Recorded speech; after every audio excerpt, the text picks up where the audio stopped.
الحمد لله نحمده ونصلي ونسلم على رسوله الكريم.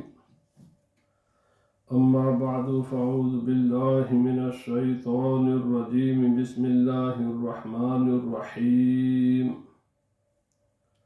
عن أبي هريرة رضي الله تعالى عنه قال سمعت رسول الله صلى الله عليه وسلم يقول أرأيتم لو أن نهرا بباب أحدكم يغتسل فيه كل يوم 5 مرات هل يبقى من درنه شيء؟ قالوا لا يبقى من درنه شيء. قال فذلك مثل الصلوات الخمس يمحو الله بهن الخطايا.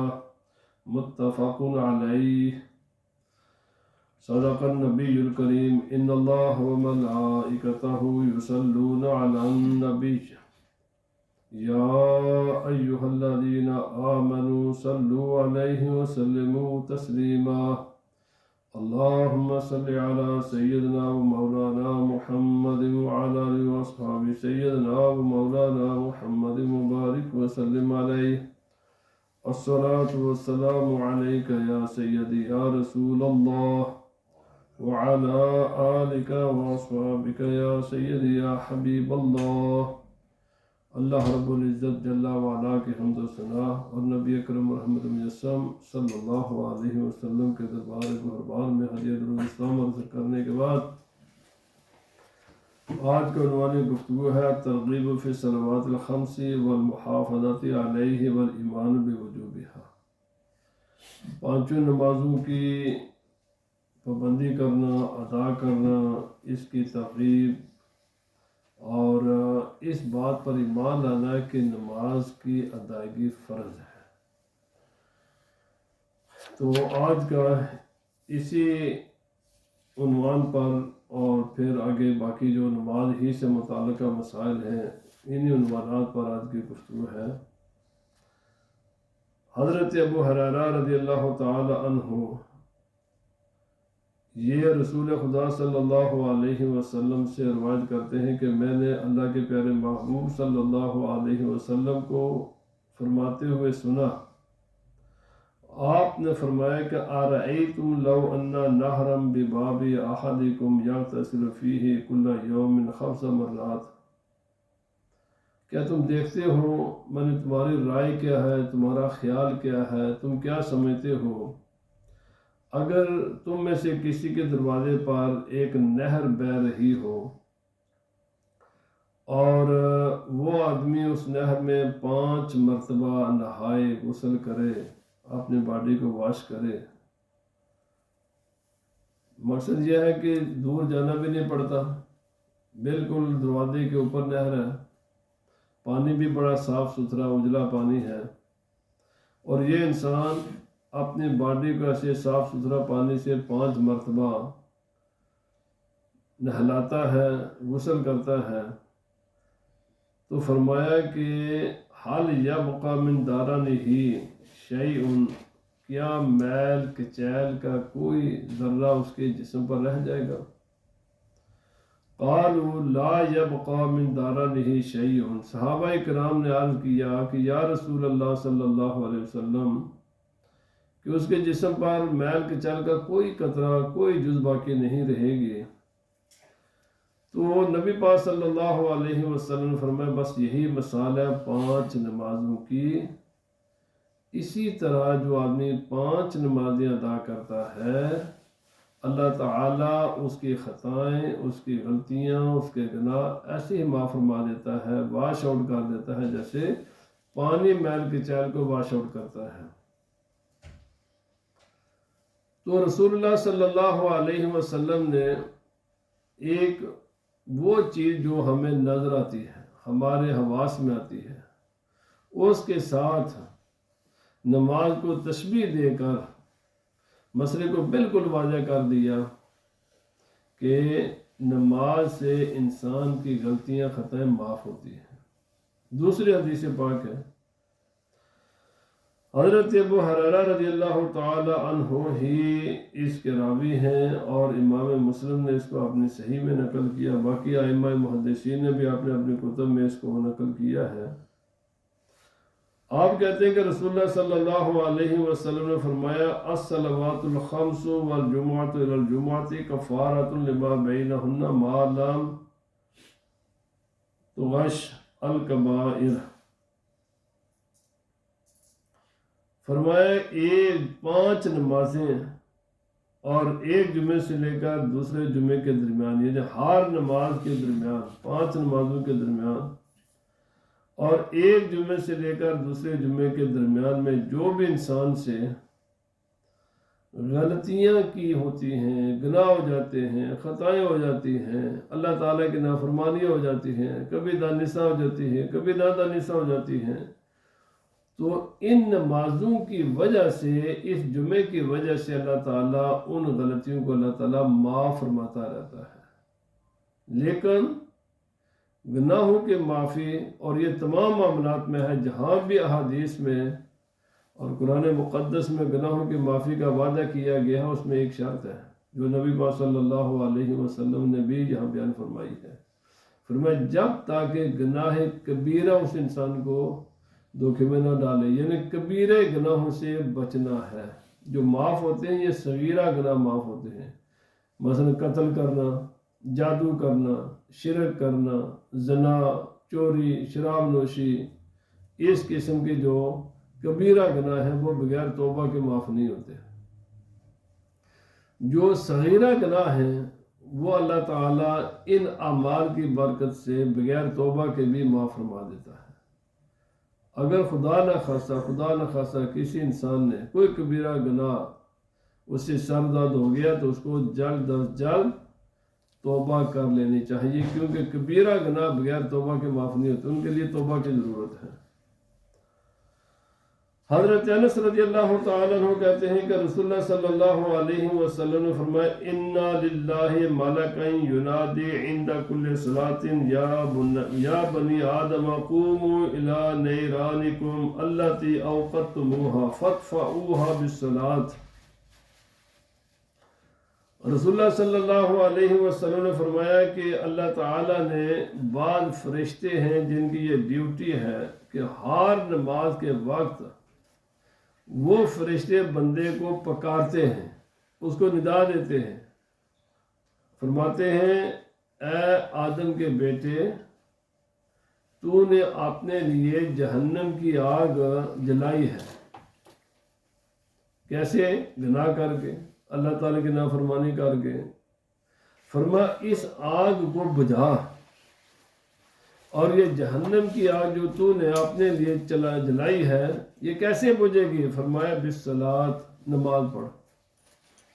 نماز پڑھ کر تو نے جو غلطیاں کی جن کا نتیجہ جہنم کی آگ ہے، فرمایا اس آگ کو بجھا دے نماز پڑھ کر۔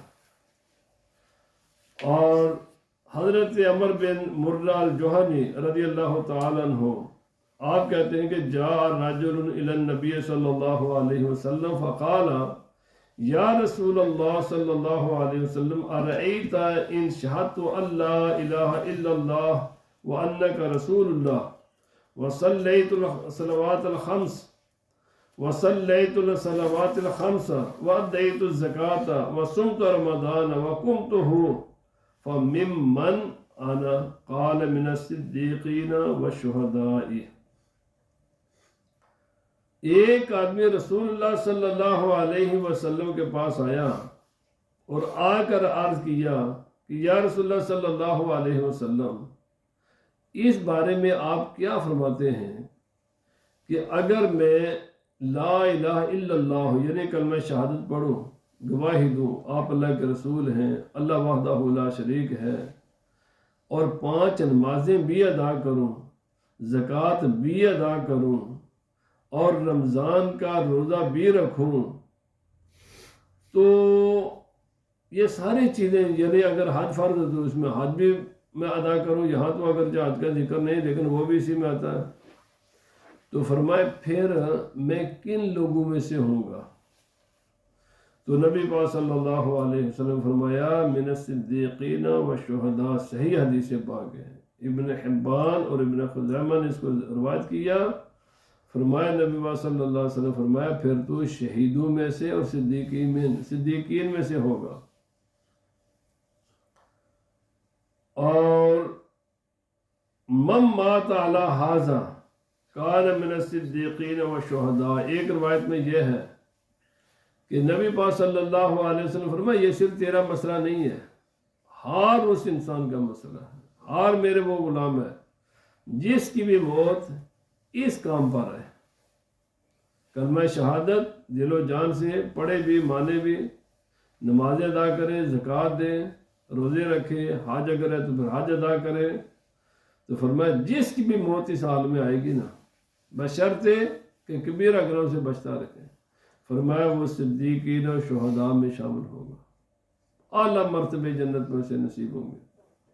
حضرت عبداللہ بن قرط رضی اللہ تعالیٰ عنہ یہ رسول خدا صلی اللہ علیہ وسلم سے روایت فرماتے ہیں، کہتے ہیں کہ نبی پاک صلی اللہ علیہ وسلم نے فرمایا قیامت کے دن سب سے پہلا سوال جو بندے سے ہوگا، یعنی مومن سے ہوگا، کافر سے نہیں، کافر سے تو ایمان، سوال سے اس کے ایمان کا ہوگا۔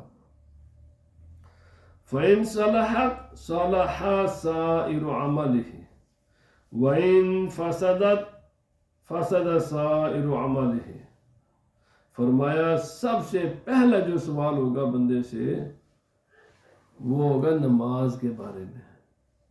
سوال و جواب کے دو مراحل ہیں، ایک ہے قبر میں عمل کے بارے میں سوال نہیں ہوگا، وہاں صرف ایمان کے بارے میں سوال ہے۔ بس بندہ مومن ہے تو اس کو ٹھکانہ دکھا دیا جائے گا کہ بس وہ جنت ہے، آپ یہاں تو سو جا آرام کر، تو بہرحال ہم نے تجھے تیرا ٹھکانہ بتا دیا ہے، تفصیلی حساب و کتاب بعد میں ہوگا، ابھی فی الحال اتنا ہی ہے کہ تو نے یہاں سے جب اٹھائیں گے تو تو نے جانا جنتی میں سے ہے۔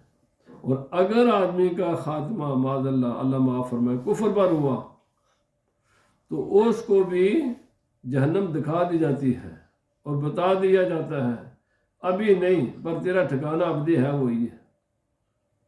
یہ دونوں باتوں کا علم بلکہ دنیا میں جانے سے پہلے بھی انسان کو خبر ہو جاتی ہے، جب اس کی روح قبض کرنے کے لیے فرشتے آتے ہیں تو فرشتوں ہی سے پتہ چل جاتا ہے کہ میرا ٹھکانہ کیا ہے، کیونکہ رحمت کے فرشتے بڑی اچھی شکل میں، اچھے انداز میں آتے ہیں، اور عذاب کے فرشتے ڈراؤنی شکلوں میں، اور وہ بڑی زبردستی کے ساتھ اس کی روح انسان کے جسم سے نکالنے کے لیے آتے ہیں، اور انسان ابھی ہوش حواس ہی میں ہوتا ہے کہ انسان کو اطلاع ہو جاتی ہے کہ میرا ٹھکانہ کیا ہے۔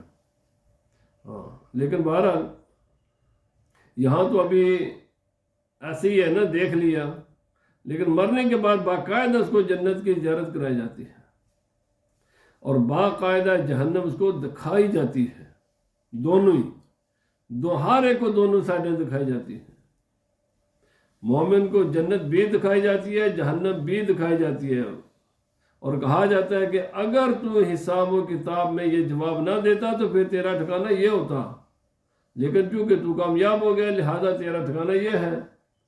اور کافر منافق کو بھی دونوں ہی جگہ دکھائی جاتی ہیں، فرمایا اگر تو جواب دے دیتا تو تیرا ٹھکانہ یہ ہوتا جنت، کیونکہ تو ہو گیا ناکام، اب تیرے لیے جہنم ہی ہے، لیکن ابھی نہیں، یہاں انتظار کر۔ اللہ پاک معاف فرمائے۔ دنیا کی زندگی عارضی ہے، اور اس زندگی کو اللہ تلنو میں اور لاہ و لعب میں اور غیر ذمہ دارانہ طور پر اور لذت اور شہوتوں کو پورا کرنے میں نہیں گزارنا چاہیے، ذمہ داری کے ساتھ اپنی زندگی گزاریں۔ فرمایا سب سے پہلا سوال نماز کے بارے میں ہوگا، جو آدمی اس سوال میں کامیاب ہو گیا باقی تمام سوالات کے جواب میں وہ کامیاب ہو جائے گا، اور جو اسی سوال کے جواب میں فیل ہو گیا تمام جوابات میں پھر وہ فیل ہی فیل ہے۔ یہ لازمی سوال ہے، دنیا میں بھی بعض سوال کمپلسری ہوتے ہیں، یہ کمپلسری سوال ہے، کامیابی ناکامی اسی پر منحصر ہوگی۔ حضرت ابو درداء رضی اللہ تعالی عنہ آپ کہتے ہیں کہ رسول اللہ صلی اللہ علیہ وسلم نے فرمایا جو آدمی 5 کام کرے من جاء بہن مع ایمان باللہ داخل الجنہ، 5 چیزیں لے کر آ جائے، لیکن شرط یہ کہ عقیدہ صحیح ہو، ایمان باللہ کے ساتھ ہے، اپنے عقائد کو پہلے سمجھ اس کے صحیح کرے، اللہ رب العزت کے بارے میں اپنا عقیدہ، انبیاء کرام کے بارے میں عقیدہ، اللہ کی کتابوں کے بارے میں عقیدہ، قبر قیامت کے بارے میں عقائد، تقدیر کے بارے میں عقائد کو درست کرے۔ من حافظ علی الصلوات الخمس علی وضوئہن، 5 نمازیں لیکن صحیح وضو کے ساتھ، یہ نبی صلی اللہ علیہ وسلم نے فرمایا پڑھے ادا کرے 5 نمازیں ہیں، لیکن ہر نماز کے لیے وضو صحیح کرے، اس لیے وضو کے مسائل میرے بھائی سیکھ لو، انتہائی درجے کی ہم سستی کرتے ہیں وضو کے مسائل میں بھی اور نماز کے مسائل میں۔ بھائی جہاں اتنی محنت کرتے ہیں باقی معاملات میں نے کئی بار کیا، زندگی میں زیادہ سے زیادہ 70 سال کی زندگی میں 1 گھنٹے کا مسئلہ ہے، 70-80 سال زندگی ہو جاتی ہے، اس میں سے 1 گھنٹہ نہیں ہم نکالتے کہ کسی عالم کے پاس جا کر بھائی یہ میں اس طرح نماز پڑھتا ہوں، میں ایسے وضو کرتا ہوں، ایک بار زندگی میں کر لیں، تسلی کر لیں میرا وضو صحیح ہے، میری نماز صحیح ہے، تو اللہ خیر صلی اللہ ٹھیک ہے۔ ہم سارا ڈیپینڈ کرتے ہیں بچپن کی تعلیم، میرے بھائی بچپن میں انسان کو شعور ہی نہیں ہوتا، مجھے روزانہ بچے پڑھاتے ہیں، ہمیں پتہ نہیں بچے کیا کرتے ہیں، اس وقت پتہ ہی نہیں میں کیا کر رہا ہوں۔ بلوغت کے بعد ایک بار زندگی میں جو بھی آپ کا کوئی عالم دین کسی کے جہاں اور علماء کے ساتھ رابطہ رکھنا چاہیے، بس اس کو کہیں یار میں نے نماز سنی، مجھے الحمدللہ کئی نمازیوں نے مجھے سنائی ہے نماز، بھائی یہ میں نماز ایسے پڑھتا ہوں، میرے تلفظ ٹھیک ہے، میں ایسے نماز پڑھتا ہوں، یہ میری نماز ٹھیک ہے، زیادہ سے زیادہ 70 سال زندگی میں 1 گھنٹہ لگے گا، صحیح کر لینی چاہیے نماز، وضو بھی صحیح کرنا چاہیے۔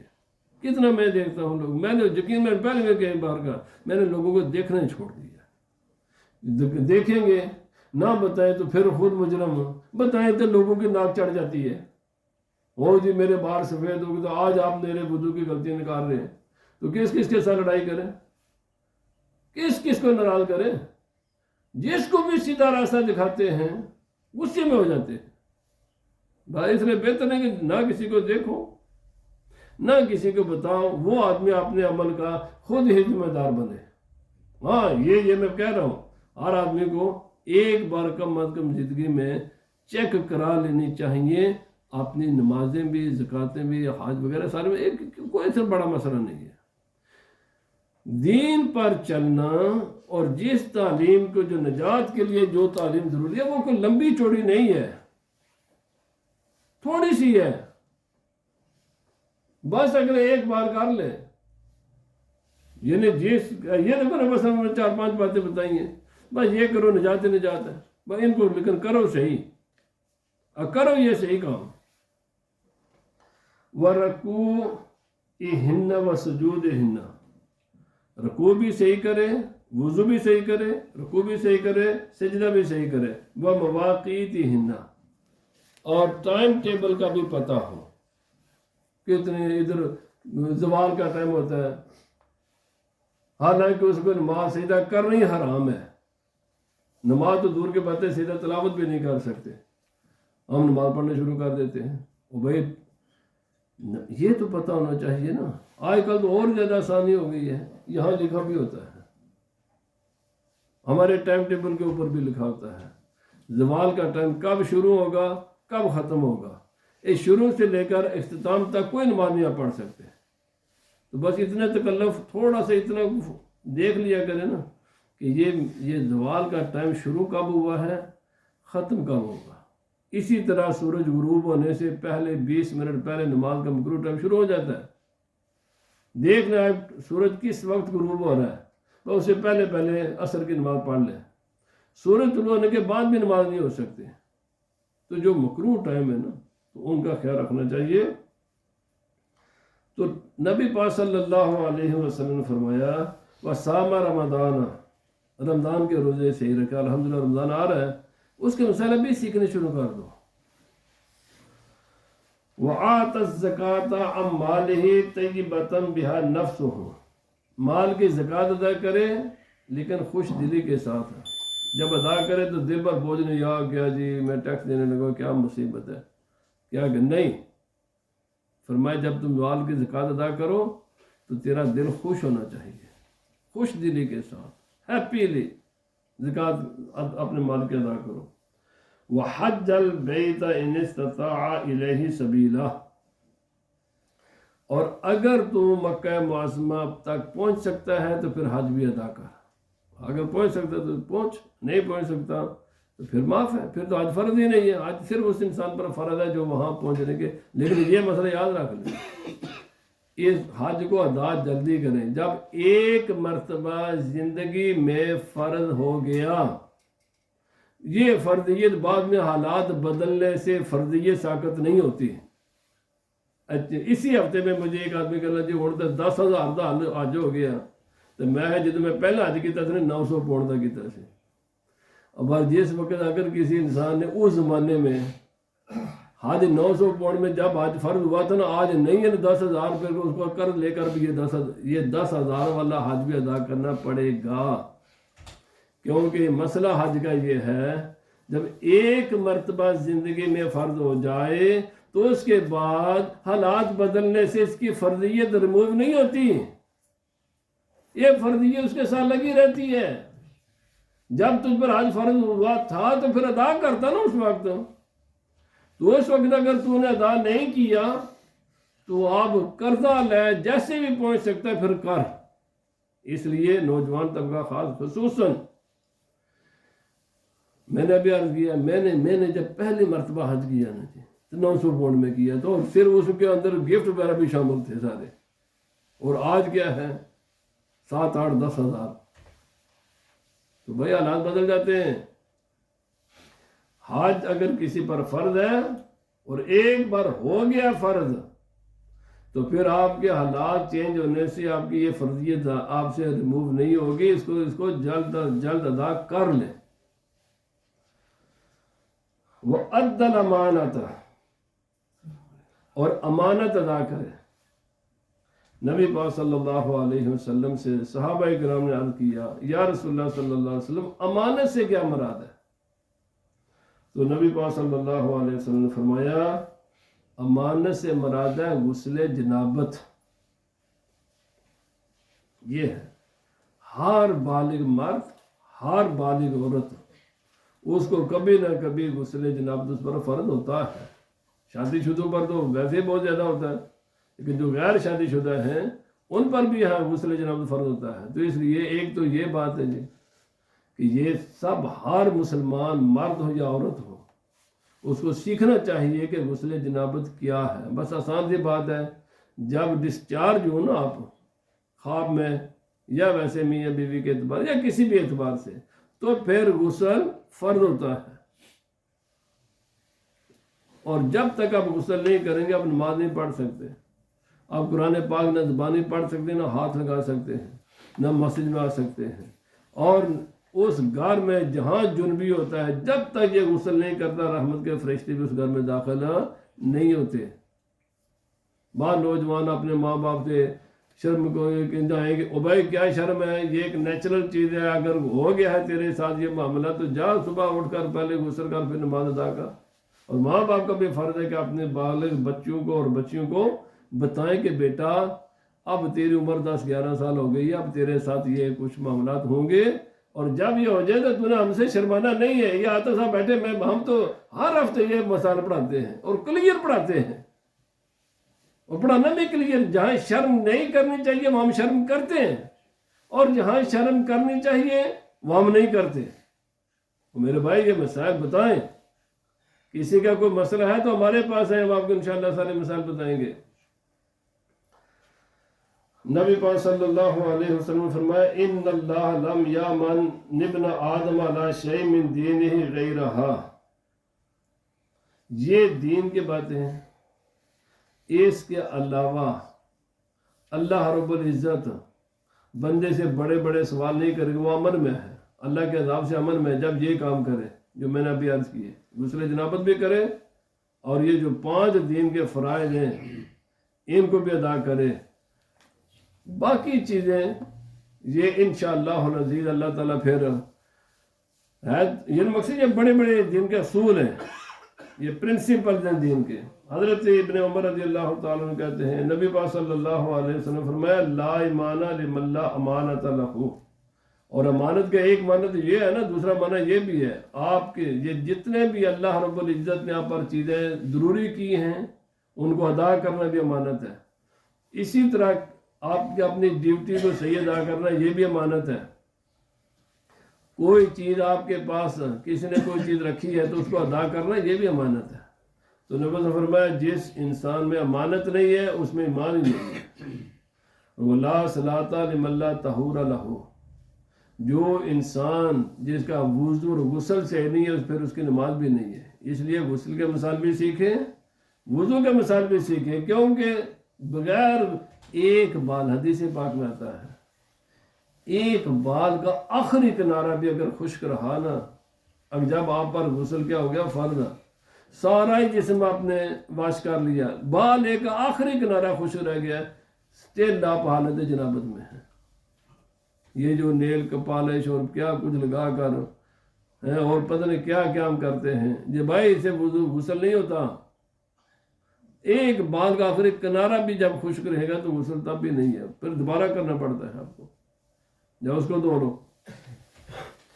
تو ایسے ہی وضو کے مسائل ہیں، جتنا اللہ رب العزت نے حصے کو دھونے کا کہا ہے کہ اتنا حصہ تم نے وضو میں دھونا، اس کو دھونا ہے.